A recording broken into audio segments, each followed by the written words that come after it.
याने विष्णुपुरीमध्ये मोठ्या प्रमाणात गुन्हे केलेले आहेत। त्याच्याबद्दल 10 पेक्षा जास्त गुन्हे पोलीस स्टेशनमध्ये दाखल आहेत। जर याच्याबद्दल कुणालाही तक्रार असेल, कंप्लेंट असेल तर आपण पोलीस स्टेशनला येऊन तक्रार करू शकता। आपल्याला जर वाटतं की आपलं नाव गोपनीय ठेवावं तरी आपलं नाव गोपनीय ठेवण्यात येईल। त्याच्याबद्दल कोणतीही माहिती असेल, ज्याने कुणासोबत रहदारी ठेवायचं असेल तर त्या पद्धतीने ठेवण्यात येईल।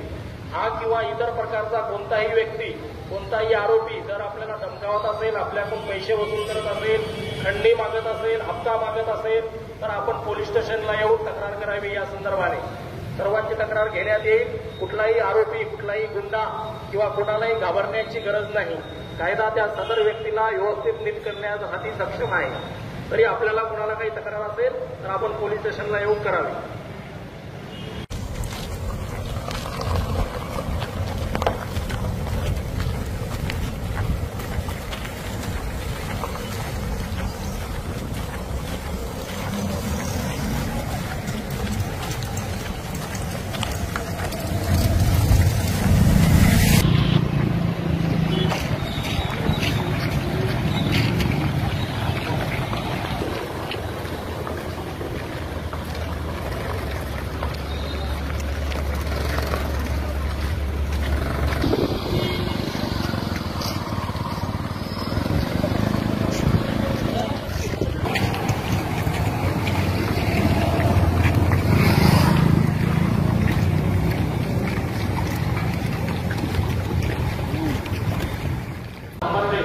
याने विष्णुपुरीमध्ये मोठ्या प्रमाणात गुन्हे केलेले आहेत। त्याच्याबद्दल 10 पेक्षा जास्त गुन्हे पोलीस स्टेशनमध्ये दाखल आहेत। जर याच्याबद्दल कुणालाही तक्रार असेल, कंप्लेंट असेल तर आपण पोलीस स्टेशनला येऊन तक्रार करू शकता।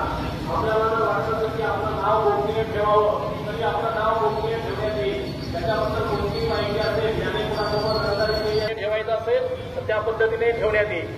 हा किंवा इतर प्रकारचा कोणताही व्यक्ती, कोणताही आरोपी जर आपल्याला धमकावत असेल, आपल्याकडून पैसे वसूल करत असेल, खंडणी मागत असेल, हप्ता मागत असेल तर आपण पोलीस स्टेशनला येऊन तक्रार करावी। या संदर्भाने सर्वांची तक्रार घेण्यात येईल। कुठलाही आरोपी, कुठलाही गुंडा किंवा कोणालाही घाबरण्याची गरज नाही।